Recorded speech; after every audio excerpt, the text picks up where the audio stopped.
The voice recorder blinked red. She didn't tell anyone she pressed record. Elise sat cross-legged on the hardwood floor, hunched in an oversized hoodie, her damp hair sticking to her cheek. The glow from her phone cast sharp light across her trembling hands. "They said I chose this," she whispered, voice hollow. "No caller ID. Just a symbol. Curved. Violent. Dot. Ancient. Dot. The room smelled like melted plastic and lavender soap. Dot. I didn't know what it was," she whispered again. A soft chime from her laptop. She didn't check it. She already knew who it was. Outside, the sky hung low over the city, fog heavy enough to bury buildings. The recorder kept blinking. Her feet curled on the frayed rug beneath her. "They called it a ritual," she said, barely breathing. "But it was a disappearance." She stared into the screen, eyes dry from crying too long ago.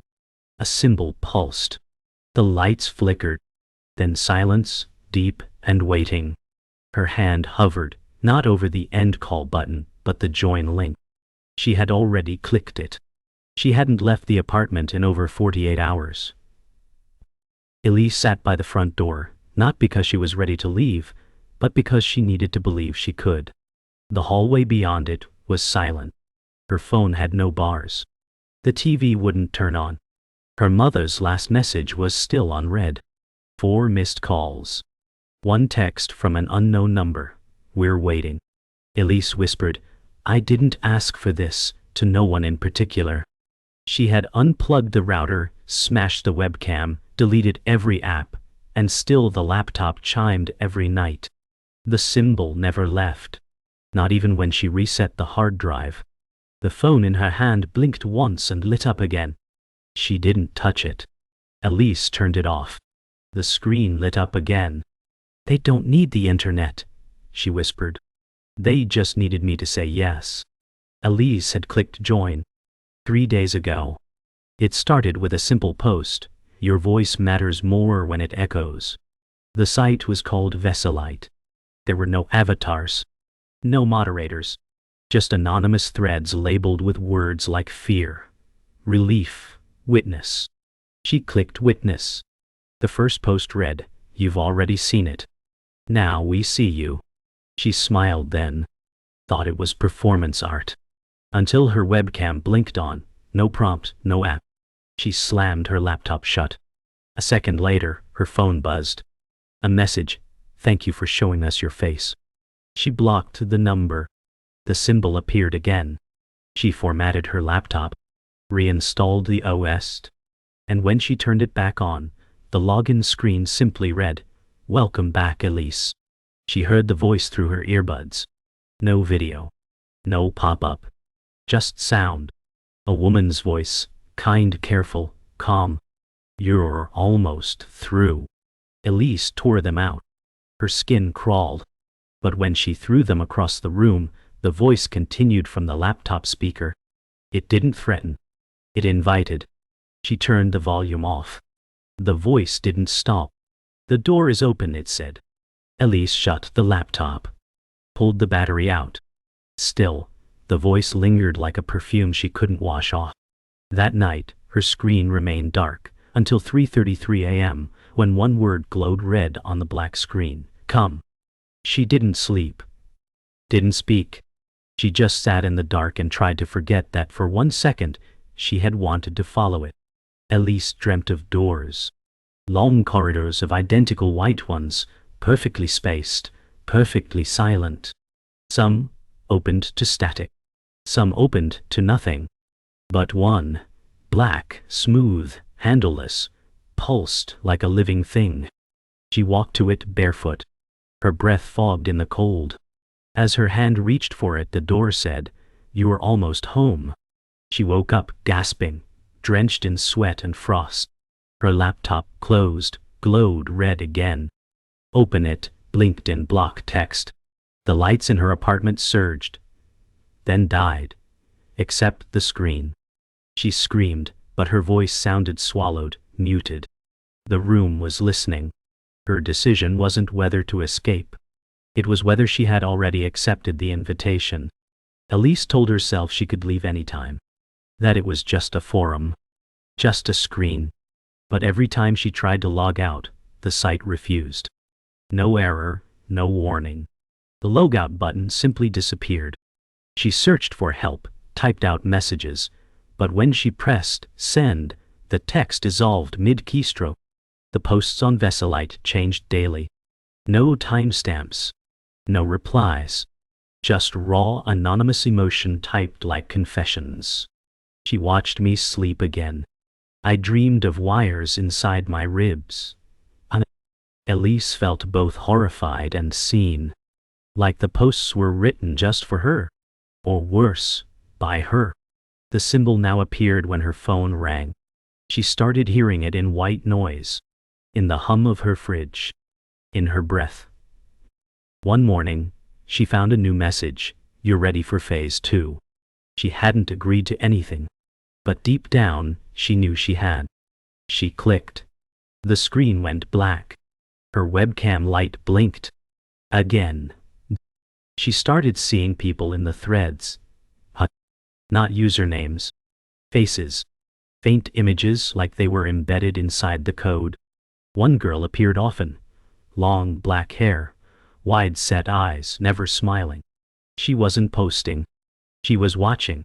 Elise's screen captured her face, searched the web. No matches. One night, she printed the image, desperate to see it off-screen. The printer jammed halfway. The ink smeared across the girl's face, and something moved beneath the smudge. Elise dropped the paper. It twitched. She blinked. It was still. But the next day, that girl's face appeared in a photo on Elise's phone gallery. A photo Elise didn't take. The girl stood just behind her in her apartment mirror. Elise wasn't in the frame. Just the girl. Just the mirror. And just the symbol scratched faintly into the glass. The girl's face haunted everything now. Reflections warped with her silhouette. Elise covered all her mirrors. But it didn't help. The webcam kept blinking at odd hours. Her phone would vibrate with no notification. Her ears rang constantly. One night, she dreamed of falling. Not from a height but into code. Her limbs pixelated. Her breath echoed through static. She reached for help, but her arms dissolved into lines of text. Then, she saw the girl again, but this time, the girl spoke. You're the one they chose. Elise woke up gasping, sweat-soaked, the words still ringing. Her laptop was open again. This time the screen wasn't black. It showed a grid of webcams. All active. All watching. None with names. Some were empty rooms. Some had people sitting still. In one, the girl looked directly at Elise and smiled. Elise tried to reach out to anyone. She called her old roommate. No answer. Messaged a friend. The screen froze when she typed the word cult. When it unfroze, the message was gone. Replaced with "they don't believe you." She ran outside barefoot, gasping cold air like a lifeline. But the street was empty. The world felt too quiet, too clean. A delivery van passed. On its side, spray painted in a dripping scrawl, "We see you." She ducked into a convenience store. The cashier stared without blinking. "You're the one from the stream," he said. Elise froze. "What stream?" she whispered. He didn't answer. Just rang her up. As she left, she looked back. And behind the glass, he was still staring. Smiling now. His eyes black as screens. She stopped sleeping. She couldn't tell what was real anymore. Her emails deleted themselves. Her calendar was wiped clean. Her phone only opened to the Veselite homepage. No browser. No camera. No settings. Just the black screen and the symbol. She tried factory resetting. The phone laughed. A sound, sharp and metallic, echoed from its speaker. She dropped it, but the laughter continued. From nowhere. From everywhere. That night she found something under her bed. A flash drive. She hadn't placed it there. She'd never seen it. She plugged it into her laptop. One folder. No name. One video. No title. She pressed play. It was a live stream. From inside her room. Dated 3 days ago. Elise wasn't in it. But the girl was. Standing exactly where Elise sat now. Smiling. Waiting. The video kept playing after Elise closed the laptop. She slammed it shut, but the sound, that thin static hum mixed with breathing, continued. She unplugged it. The sound stayed. She left the room. It followed. Her ears rang with something lower than sound. A pressure. A presence. She ran to the bathroom, flicked on the light. Her reflection didn't match her. It blinked a second too late. Moved half a breath behind. Elise backed away from the mirror, heart hammering. Then the reflection smiled. She didn't. The lights above her flickered. A second reflection stepped into frame beside her own. The black-haired girl, hand resting gently on Elise's shoulder in the glass. But Elise felt nothing. She screamed and swung her fist toward the mirror. It cracked, but didn't shatter. Instead, the girl's hand pressed forward, as if waiting to be let in. Elise started documenting everything. Symbols, dreams. Times the screen turned on. She filled 6 notebooks in 2 days. Diagrams. Phrases she didn't remember writing. Her handwriting grew frantic, slanted. She found words in languages she never studied. She stopped recognizing her own voice in video clips. Her emails sent themselves. One simply read, "She's almost through." She stopped calling her mother. There was no point. Her phone only let her contact one number now, an unlisted one. When she called it, the line connected instantly. No ringtone. Just that voice again. "You're making progress." Elise whispered, "I didn't consent." The voice laughed gently, like a parent humoring a child. "You did. You just don't remember saying yes." At 4:04 a.m., her lights turned off.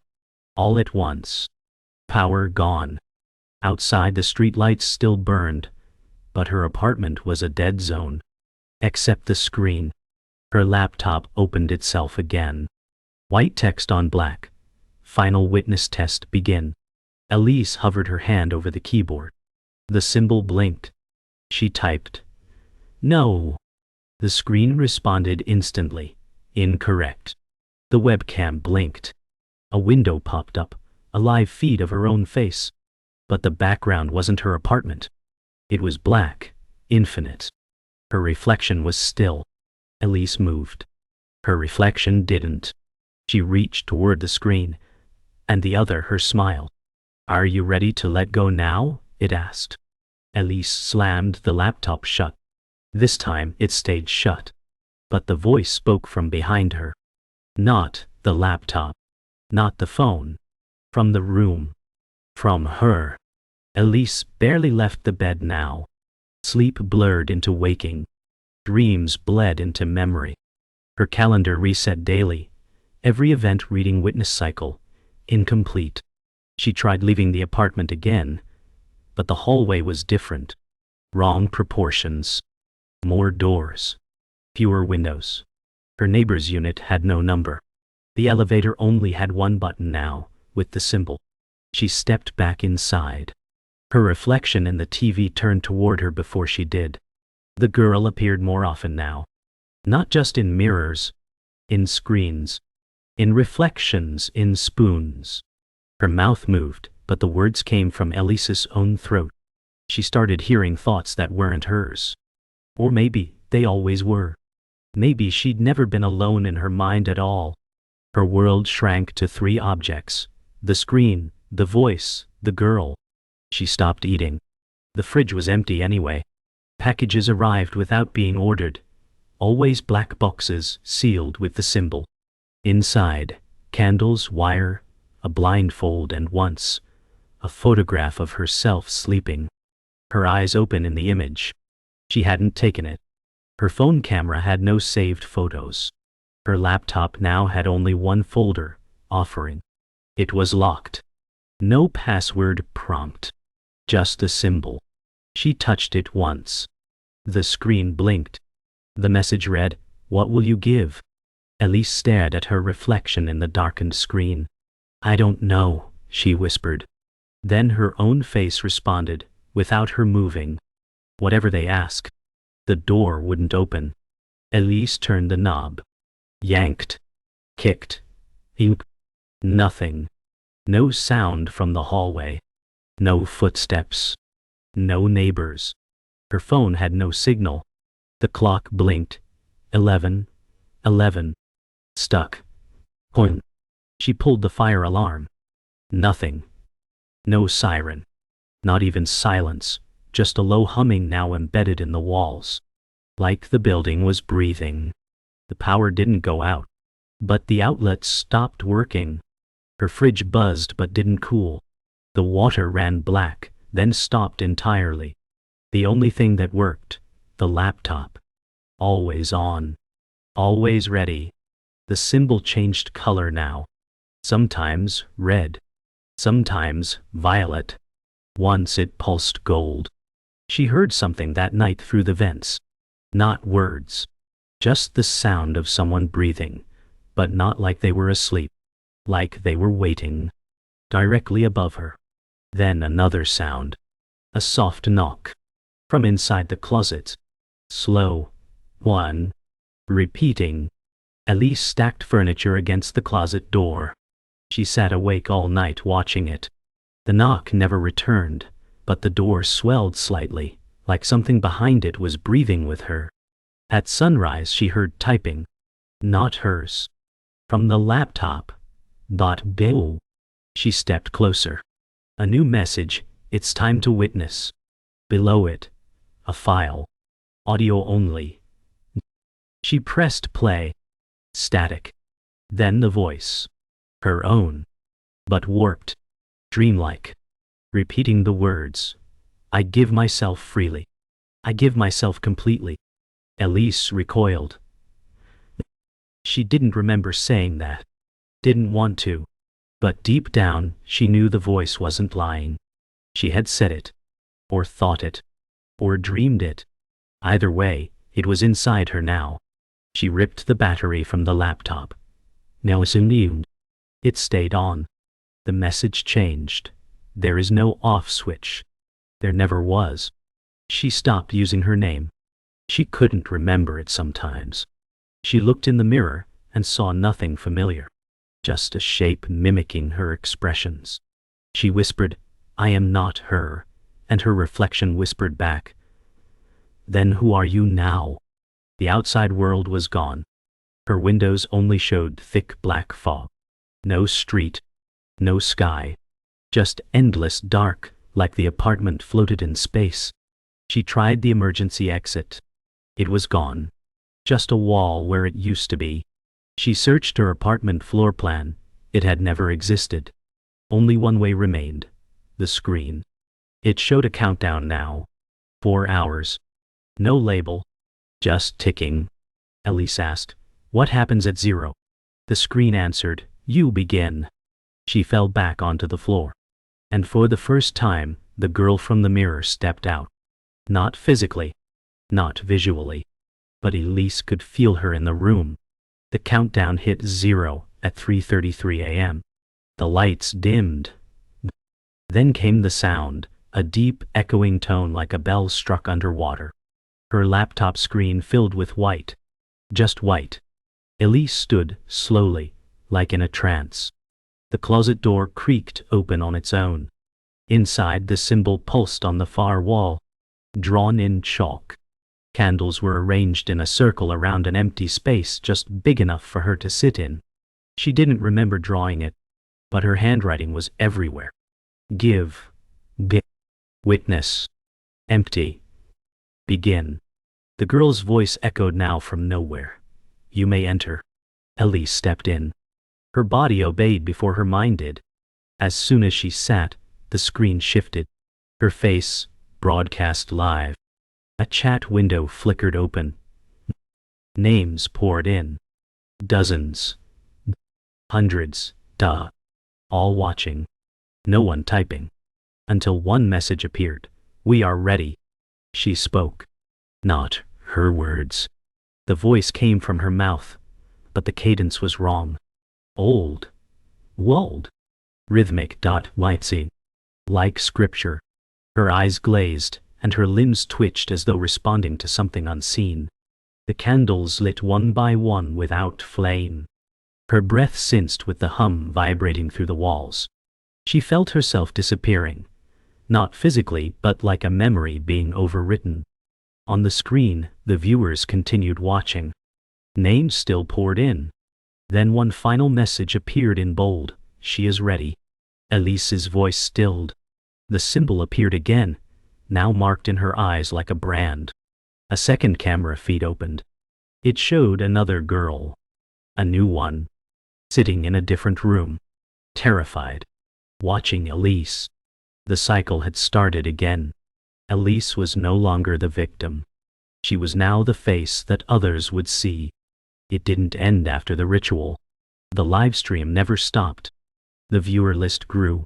Elise no longer moved unless instructed. She sat for hours, blinking slowly, eyes unfocused. One night, a new message appeared. "You were never the victim. You were the offering." Elise didn't flinch. Her reflection blinked instead. Her memories began shifting, subtly at first. She remembered lighting the candles, writing the words, not finding them. She remembered welcoming the girl into her dreams, long before the sight. A photo appeared on her screen. It was her, but not recent. Young. 11, maybe. Standing in a circle. In the center, a woman with no face. Beneath it, the caption, "Witnessing runs in blood." Elise whispered, "This wasn't the first time." And her own voice from the speaker replied, "No, you brought us in." She tried to speak, but her mouth didn't work. Her words came from elsewhere. She could think, but not act. Somewhere beneath her own voice, something else had rooted itself. It didn't control her. It was her. In a hidden corner of the laptop, she found a folder called Origin.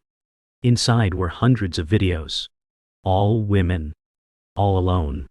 All at different stages of the ritual. Some screamed. Some wept. One smiled the entire time. Elise recognized none of them. Until the last file. It was a VHS rip. Grainy, flickering. The footage showed a living room in the 90s. A girl sat on the floor. Blonde. Quiet.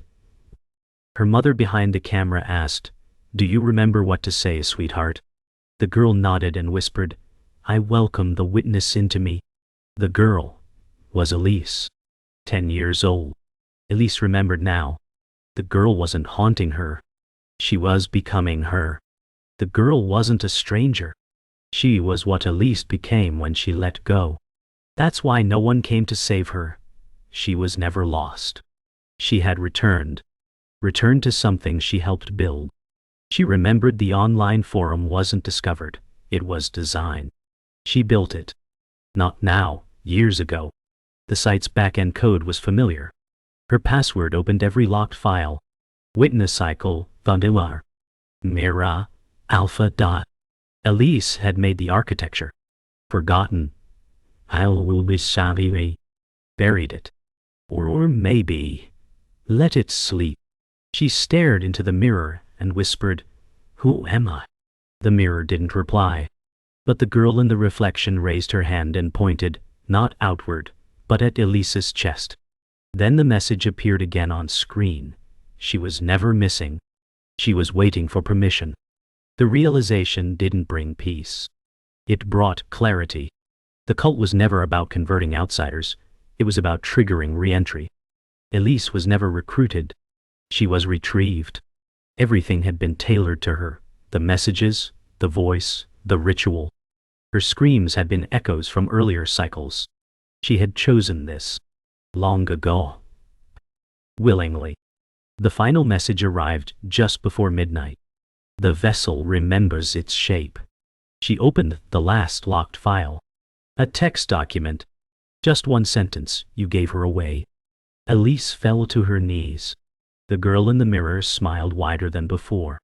Her mouth didn't stop. It kept opening, wider, cracking at the edges. Elise whispered, "I didn't lose her. I handed her over. The witness didn't take. It received." The voice wasn't separate from Elise anymore. It was her breath, her heartbeat. It was the way she now read silence, not as absence but as instruction. The ritual wasn't an event. It was a remembering, a resetting. The girl in the mirror faded. Elise no longer needed the reflection. She stood, alone. A final line appeared on the screen. No command. Just, "Thank you." Then, nothing. No signal. No code. No symbol. Silence, full and complete. Elise stepped back, looked around the room. Normal. Two. The fridge buzzed. The tap dripped. Traffic passed outside. Daylight seeped through the blinds. She walked to the mirror and stared. Her eyes were her own again, but something was gone. Or maybe something stayed. Behind her, the laptop turned off. But Elise didn't. She just smiled, as if waking up. Elise sat in front of the mirror for hours. No blinking. No movement. Waiting. Not for instructions, but for confirmation. "It's done," she whispered. But the silence felt unfinished. She had remembered everything. Accepted everything. Yet peace never came. That's when she saw it. The girl. Not in the mirror. Not in a screen. In the room. Standing by the window, barefoot, head tilted, watching her like a stranger. Elise didn't flinch. "Why are you still here?" she asked. The girl didn't answer. Just turned and pointed. Not at Elise. At the apartment door. Elise rose, crossed the room, and opened it. On the other side, there was no hallway. No building. Just black. Endless. Alive. That show. A meadow.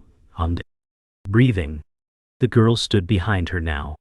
Whispered, "It's not finished until you choose." Elise stepped forward. The door shut behind her. She walked into nothing. Her feet made no sound. No floor, yet she moved. No air, yet she breathed. In front of her, screens floated, suspended in the void. Hundreds. Maybe thousands. Each played a life. Different people. Different places. But all had one thing in common. They were being watched. On one screen, a man sat alone whispering to himself. On another, a child cried in front of a darkened tablet. Some faces Elise recognized. Some she didn't. Then she saw herself. Multiple versions. Younger. Older. One, unblinking in a hospital bed. One laughing at a dinner table, surrounded by strangers. She stepped toward her laughing self. It paused. Turned. And whispered, "Don't lie, you missed this." Elise turned away. And kept walking. The voices followed. All of them hers. She found the core, a single chair in a circle of monitors, all facing inward. The chair was empty. Waiting. She knew it was for her. Elise sat. The moment her body touched the seat, the monitors blinked white. Then, one by one, they displayed faces. Hundreds of them. All watching. All silent. The same chat window appeared in front of her. This time no message. Just a blinking cursor. Waiting for her to type. Elise hesitated. Her hands trembled. She typed, "I didn't mean to." The reply came instantly, "You did." Another message followed, "You were the first." Elise stared. "What do you mean?" she asked aloud. One final line appeared, "You created the gate. We only walked through it." The chair began to shake. The lights dimmed. The faces disappeared. Only one monitor remained, her own. She couldn't run. There was nowhere to go. The monitor in front of her now showed only one thing, her bedroom. Real time. Except she wasn't there. The girl was. Sitting on her bed. Holding Elise's phone. Smiling. Elise whispered, "She's replacing me." But the voice, hers again, corrected, "She is you," without the denial. Elise stood, ready to leave. But the void shifted. Became smaller. The monitors turned inward, forming a cocoon. "You said I could choose," Elise said. Silence. "Then, you already did." Repeatedly. Elise screamed. The sound echoed across the void. But it wasn't angry. It was mournful. She wasn't becoming something. She had always been it. The ritual hadn't changed her. It had returned her to her source. And now, it wanted her to look. One last time. The girl stood in front of her now. Not a screen. Not a ghost. Flesh. And breathing. Mirrored. She looked exactly like Elise, down to the scar on her wrist, the crack in her lip. "You brought me here," the girl said. "Not cruel, just honest. You didn't lose yourself. You made room for me." Elise's voice trembled. "What happens now?" The girl smiled. "Now, you get to be whole again." Elise closed her eyes. Felt the girl step forward. No fear. No resistance. Just return. When she opened them again, she was back in the apartment. Alone. No laptop. No candles. Morning sun through the blinds. Her body felt heavier, but real. She walked to the mirror. Looked at herself. And for the first time the reflection didn't flinch. "I'm here," she said. And for once no one answered. Just silence. And her own voice. Finally, her own. The apartment looked the same. But Elise didn't. She moved differently now. Deliberate. No fear in her shoulders. No hesitation in her breath. She made tea. Opened the windows. Let in the morning light. The laptop was gone. But its absence wasn't silence. It was space. A space she now filled. The mirror reflected her without flicker. No girl. No delay. Still, when she looked too long she sensed residue. Like looking at something that used to hold a flame. She sat at the table and wrote a letter. Not to anyone specific. Just words she needed to let out. "I don't want forgiveness. I want remembering." She signed it with her name. Just her name. And it felt strange. Like trying on clothes she used to love but didn't fit anymore. She folded the paper. Set it on the windowsill. Let the wind take it. She walked to the closet, unsure why. The chalk was gone. The candles too. But the scent of burnt wax lingered like old perfume. Elise stood in the empty space, closed the door behind her. Let the dark settle. Then she whispered, "Are you still here?" No answer. But something inside her tightened. A sensation, not a sound. She didn't fear it. Not anymore. "If you are," she said, "thank you. But I don't need you now." Her hand touched the wall where the symbol once pulsed. Nothing there. Just drywall. Still, her fingers traced its shape from memory. She stepped out. The room didn't shift. The shadows didn't stretch. But something did change. This time, she didn't look back.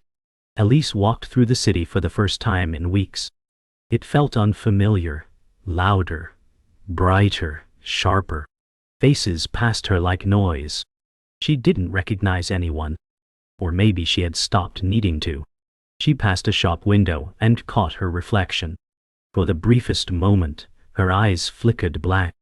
Not ominous. Just there. Then gone. No girl beside her. No glitch. Just her. She smiled, small and tired. Further down the street, a child stared at her, curious still. Their mother pulled them away. Elise kept walking. Behind her, a digital billboard lit up. The symbol flashed. Just once. No one else noticed. She didn't stop. She didn't need to. It didn't scare her anymore. It didn't control her. It was part of her. Like a scar. Like a fingerprint. Back home, Elise unpacked the storage boxes she hadn't touched in years. Childhood photos. Why? Old journals. A school project about mythology. Inside it, hand-drawn symbols, not identical to the ones from Vesselite, but close. She'd always been building toward this. Not consciously. Not maliciously. Just inevitably. She read her old entries. So many lines ended with the same phrase, "I don't remember writing this." She laughed once, softly. Not from joy, from release. This wasn't about horror. It was about return. She flipped the journal to a blank page and wrote, "I was not taken. I was chosen. And I chose it back." She closed the book, tied the string, slid it onto the shelf beside the others. Her shelf, not her archive. Her record of remembering. Night again. Night. Elise sat by the window, candle burning beside her. The city buzzed outside. Inside all was still. She whispered something, not in fear, not in summoning, just in recognition. "I remember." No voice answered. No light flickered. But the air felt settled. Elise closed her eyes. Behind them, no symbols. No rituals. Just memory. She had passed through the cult, but what lived beyond it wasn't them. It was her. The ritual didn't bind her. It reflected her. She opened her eyes, looked out over the city, and said one final line. One no one was meant to hear. "I gave her away, and I was her." The candle flickered. A breath of wind passed. The screen stayed dark. And for the first time, that was enough.